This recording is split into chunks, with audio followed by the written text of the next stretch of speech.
We find cradle point cellular modems in that machine center. We find third parties that show up with their own laptops that they allow into the plant to walk out there to plug into that machine.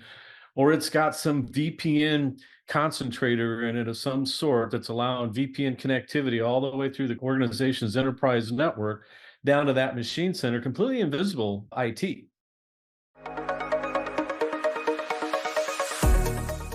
Welcome to the Industrial Cybersecurity Insider. In each episode, we dive into the world of industrial cybersecurity. Join us as we cover the latest trends, innovations, and practical insights as we talk with leaders and practitioners across the industry. Gear up and let's get into this week's episode.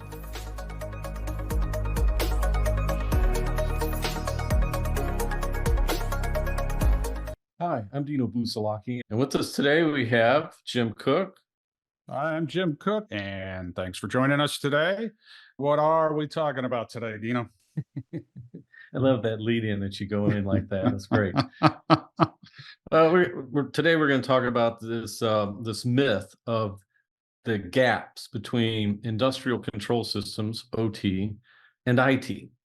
When I saw that we're talking about the myth today, thought maybe we'd be talking about Bigfoot or the Loch Ness Monster, but mythical, right? No, we're talking about the OT myth, right? I think that's the OT air gap myth, right? We are, right?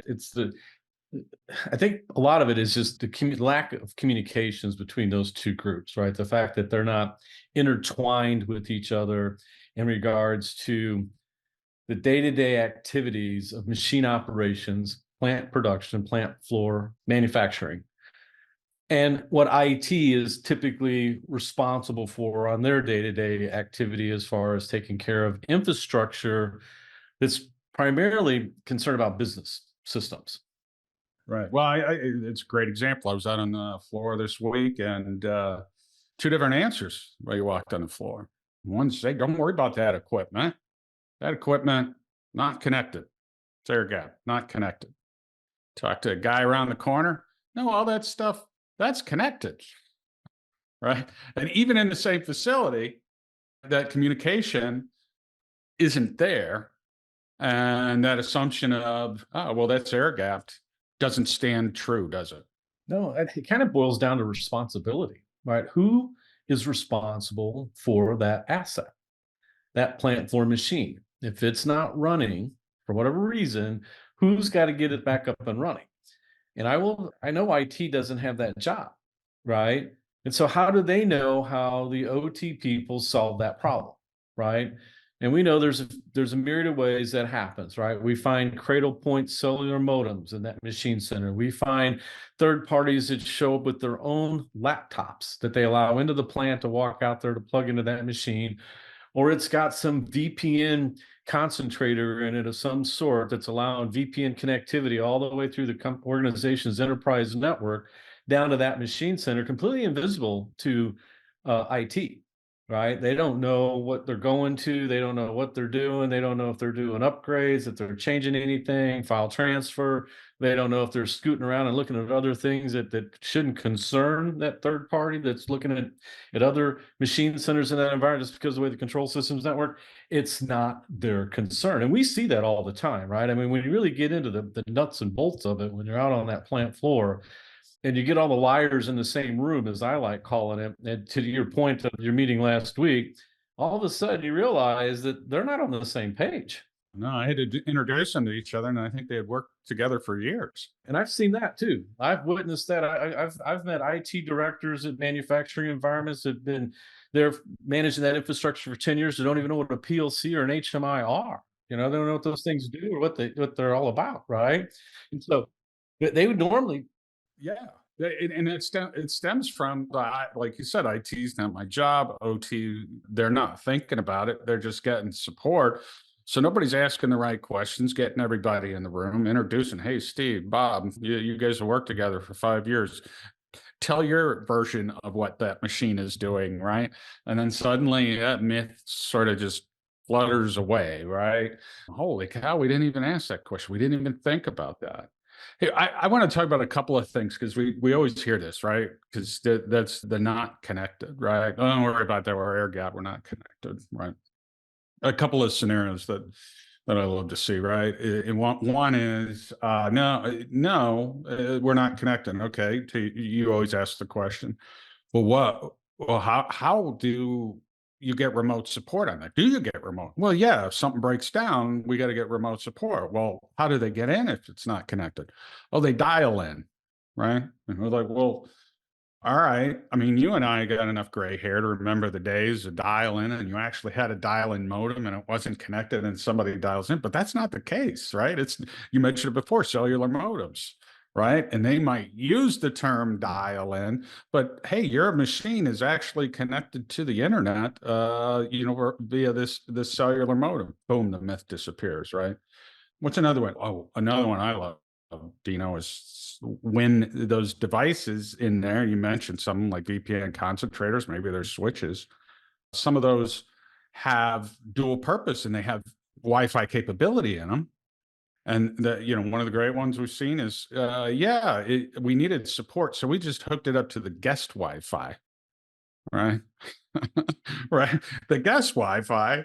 Well, is that what it's for? No, but we needed support. Therefore, suddenly this machine is connected, and it was there for years, for all we know. I mean, those are some great examples of that, right? We've got others that we run in all the time when we get that answer of, it's air gap. Don't worry about that, right?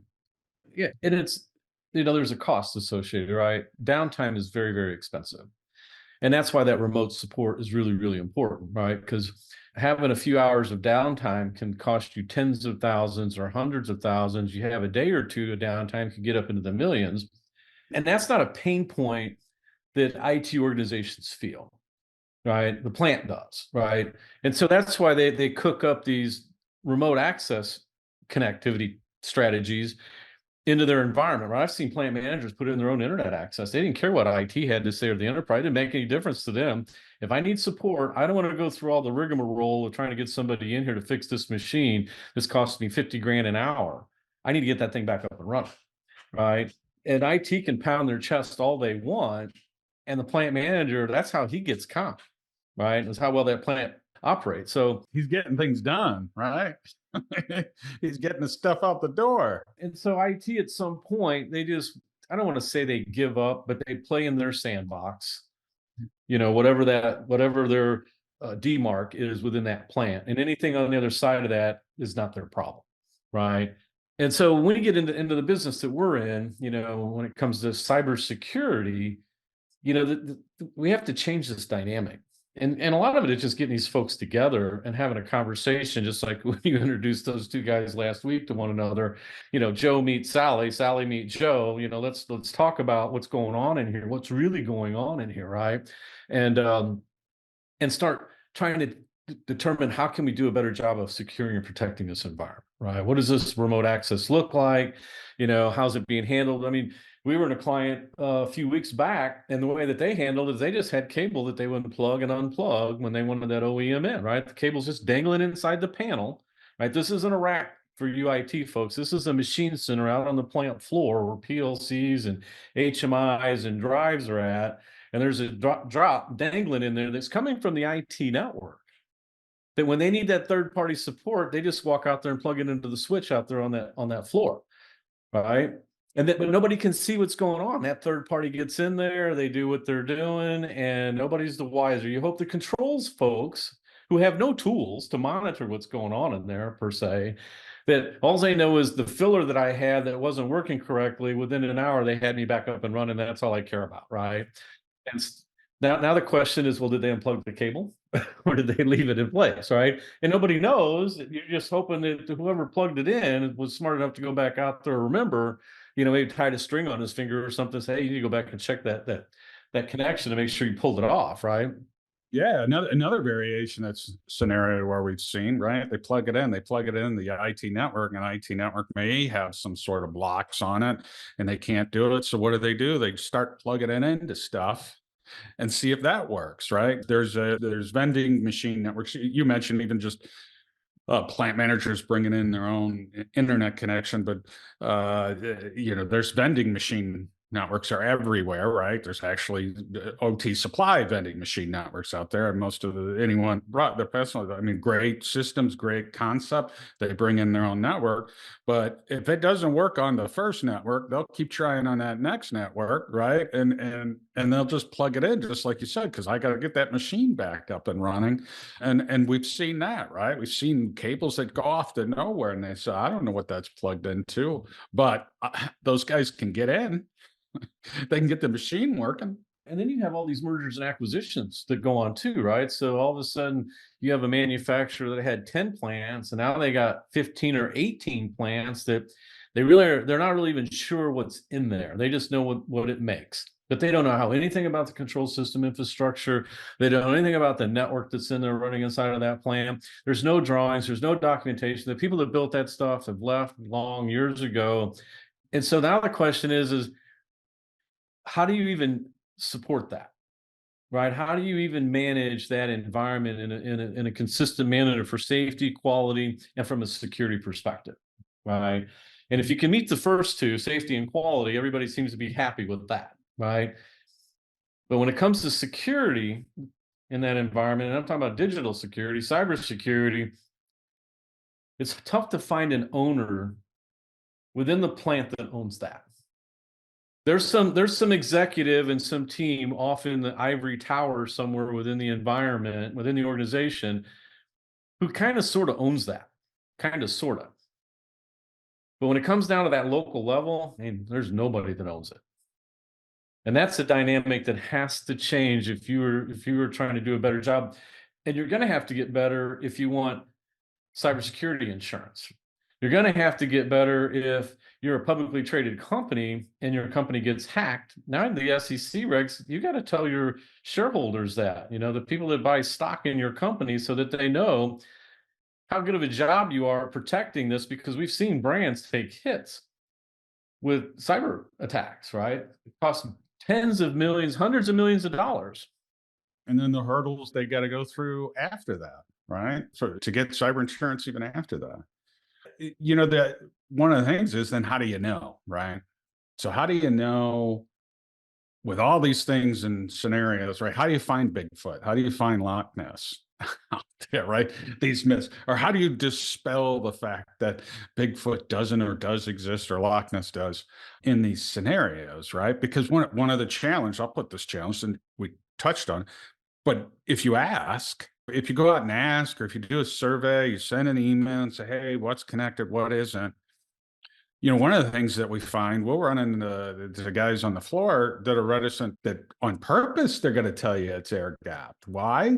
Because if I tell you it's connected, then your IT guys are going to come in here and disconnect it. And that's not, my issue is to keep it running, not cybersecurity.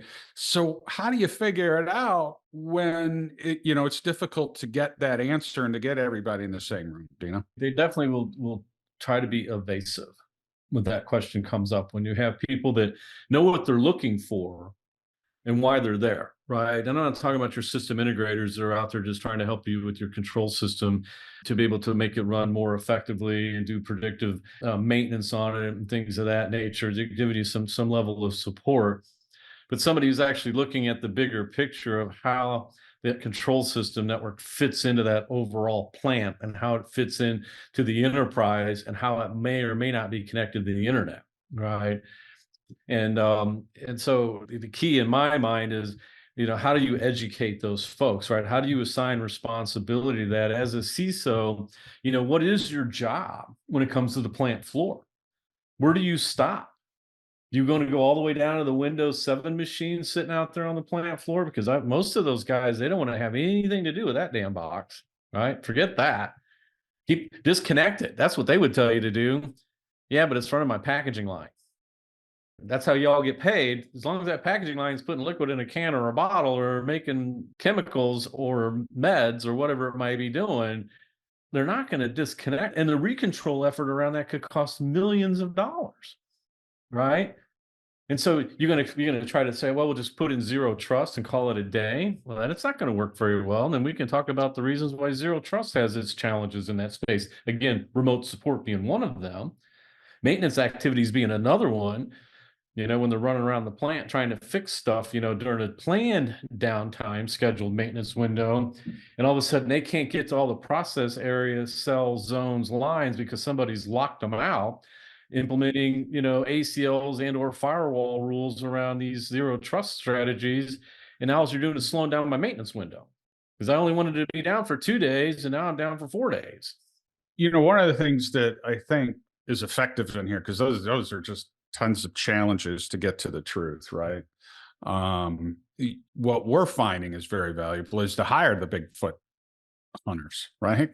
To hire the guys that know where to look to ask those questions, that aren't afraid of it. And that's why we're seeing some success, because sometimes it's good to get an outsider coming down. And if it's not the CISO who doesn't think it's part of their scope, and the OT guys don't think it's part of their scope, we can come in and help facilitate that. And that's why it works so well. I like doing the simple caveman approach sometimes. Okay, is that connected? Well, then how do you do this? How do you do that? If so, can we take a look? Let's open it up and show that. And we can kind of be that investigator to get to the truth of whether Bigfoot exists, right? And we know where to look, and we know where those white lies are to protect production. And we're not going to stop disruption. We run into it all the time, right? We've got clients and we're helping them come up with mitigations so that you're not immediately going to disconnect it and impact disruption. But if you're just going to ignore it and pretend somebody that, well, they sent an email and said nothing's connected, or, we were told it's air gap, you got to go, how do you know? Well, how do you know? Have we gone through that investigation, right?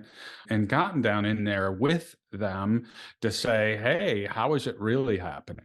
And it's sort of that unbiased third party look to kind of referee. I think we've even talked about refereeing.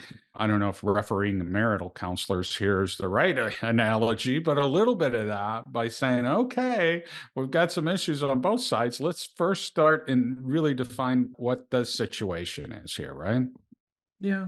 I mean, one of the things we recognize is we're starting to see the landscape, the ecosystem of OT suppliers are starting to build out practices around OT cybersecurity, right? They got a long way to go. They do, compared to IT, who's been at it for quite a while, right? I think if you're a CISO or a CIO, you should take some comfort in knowing that's beginning. But at the same time, back to Jim's point, you have to start looking for those organizations that are doing this type of work within your facilities, right? Who does your company buy machines from?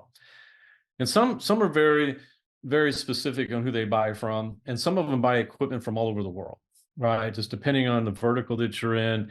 And you got a wide range of equipment coming in from Italy and Germany and South America, or are you doing your own engineering, working with integrators within your country per se, and the influence that needs to be exerted upon those groups to determine how to see what they're doing to get better, to provide cybersecurity technologies within the machine centers that you're buying, right?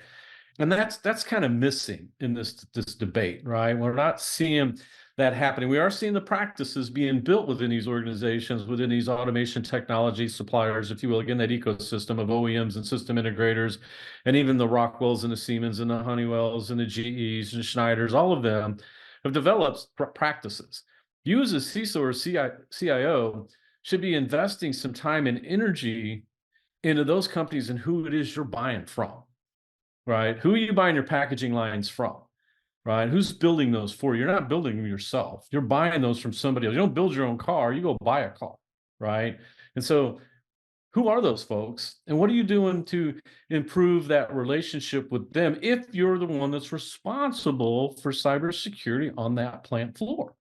Yeah, and even with that gets to a bit of the supply chain, right? Like CISOs are thinking supply chain from a digital aspect, right? So where do I get the hardware, and where do I get this, and what component is it using, and what cloud am I dependent on? Well, this gets to supply chain of real supply chain, and I shouldn't say real, of a physical supply chain, right? Where do these machines come from? And then guess what? How are they getting remote support? How are they connecting them? Because then suddenly there's 2 and 3 layers between them and the vendor. And you should be applying some of those concepts to the new machines coming in the door, and you should be pressuring one, any new purchases for those guys to have an answer for that, and two, your own internal organization, and start asking those questions, because those machines, that air gap, is it really an air gap? No, it's most likely not. And there are ways around, even if it's not connected to your network, there are ways around it that's connected to a network, and that should be a concern. Again, how do you close that gap? Right. We're talking about, it started off, what is the gap? Everybody thinks, a lot of people think that their systems are air gapped, or they've got some really good stringent tools in the middle, intrusion prevention systems, firewalls that are helping them with their separation between those, or at least control the flow of data through there. But it's at that one point, right? You've got thousands of points on your plant floor, tens of thousands of points within your plant floor, depending on how big it is.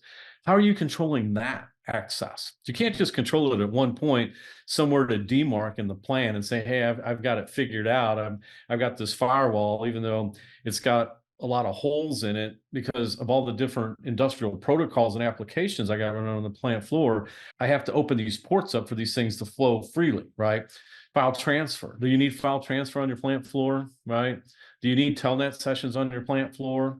Or what ports are open down there that shouldn't be open, right? And if you can only talk to one particular machine, my filler, what are you doing in utilities? Why do they have access to utilities even though they're supposed to be working on the filler? And so all of those questions, those are the questions that we never hear IT asking, right? And OTs, I don't want to say they're not smart enough. Again, they're production people, operations people. I just need to keep the plant running, right? I'm not sitting here trying to chew this thing down into little bite-sized pieces to make my job more difficult in their mind, right? Security to them just gets in the way of getting things done, right? And so you have to have that between those two groups. And to be honest, you won't have a practice big enough to deal with it. If you've got 30, 40, 50, 100, 200 plants in your fleet, you don't have enough people right now to do this job. You flat do not have it, right? I don't care what you say, right? If you want to build that practice, you're talking about years, or you're going to have to start working with organizations that are doing this today. Because how many of all the plants that we've been through in all the years that we've walked in, and somebody on that facility is charged with this, right? With this role in finding the answer and finding the myths that are out there? None, right? We haven't. We've had some that have some interest. What we get mostly is, hey, can you help us separate from the IT network? Because those guys are causing us problems, which probably means that they've already started the process and plugging it in other places. But yeah, I mean, at the production's about efficiency and quality and safety and getting it out the door. And we haven't walked into a place that has somebody there saying, hey, I really want to clean this up and I want to answer these questions, right? They just don't exist. And that's a huge challenge, right? And do you have the right tools in the plant? Do you have the X-ray machine? Do you have the stethoscope? Do you have the MRI within your plant floor to give you actual data of what's going on inside the body of that plant, right? And that's what's missing, right? And that's what we specialize in, is those systems that provide that level of visibility to determine what the ailments are within your plant. Sometimes we're not even fixing cybersecurity issues as much as we're fixing process integrity issues, just screw ups, things that are poorly configured, things that are not handling traffic properly, right? Default configurations, human error, IT scanning the network, all these other, disruptions that are going unnoticed because you don't have an X-ray machine down there on your plant floor. You don't have that stethoscope sitting down there listening to that heartbeat changing and skipping potentially, right? And the plant knows when it skips a beat because they watch their filler just tick up and all of a sudden stop running, and I got a big mess that's going to take me 2 hours to clean up before I get that thing back up and running again. And they don't know what shut it down all the time, So we've talked about a lot, and now comes our time for a little bit of wrap up. And I'll start. I mean, we're talking about this myth exists in most organizations. I won't say all, but most organizations have a challenge to identify, whether Bigfoot is real, right? Whether the air gap is, and how is this thing connected, and how are they making those answers? And then how do you find out? My approach is, I mean, we are dealing with cats and dogs here, as we've talked about before, right? I mean, that's what we've got, and you've got to ask the questions the right way. You've got to get out on the floor and understand what they're doing and how things actually work.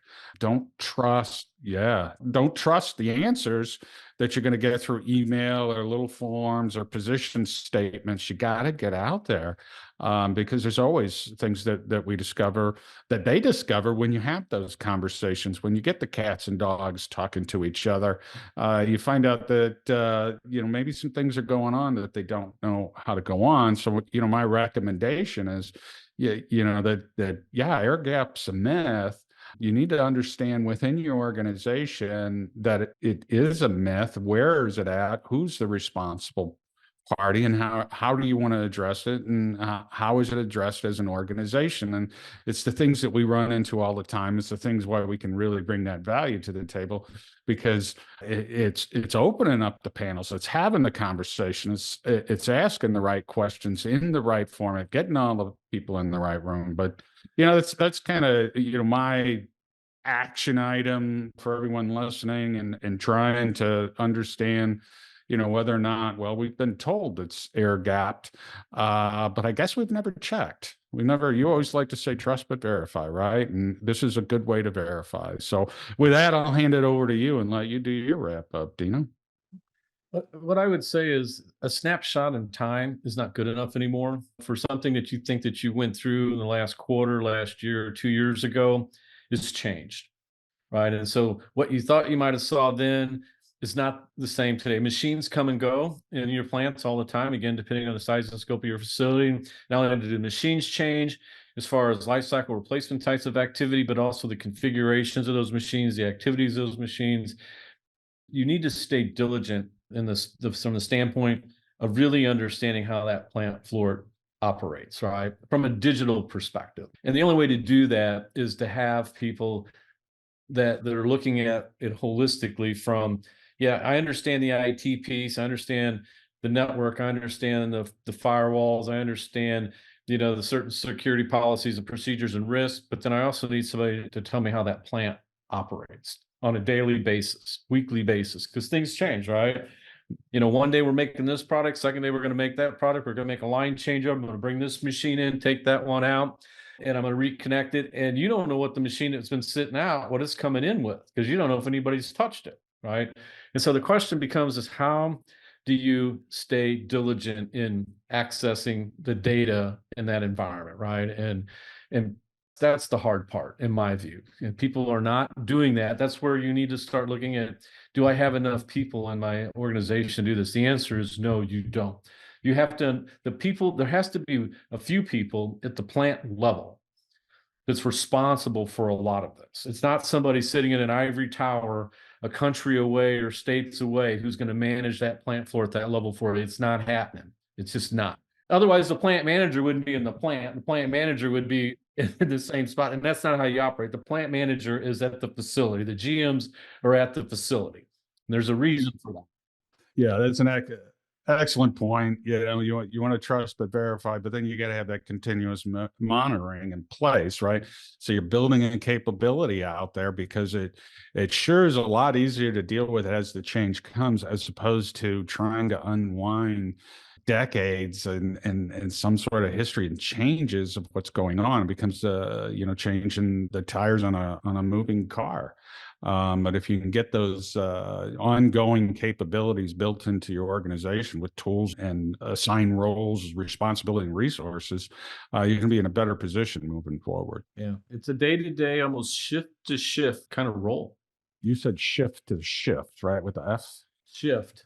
Yeah, from shifts. If you run multiple shifts in your plant, first shift might do something that second shift does, and third shift might have a different role than all of them, right? I've just heard you use other words before, but shift is the word you're using now. Shifts, okay. All right. With that, appreciate everyone for joining us on this episode, and look forward to you joining us on whatever we might be talking about next. Right, Dino? Yep. Have a good one. Thanks. Thanks, everybody. Thanks for tuning in to the Industrial Cybersecurity Insider. To stay up to date with our latest episodes, be sure to click the follow or subscribe button now. And if you found this podcast helpful or have a topic you'd like us to discuss, please leave us a review or let us know.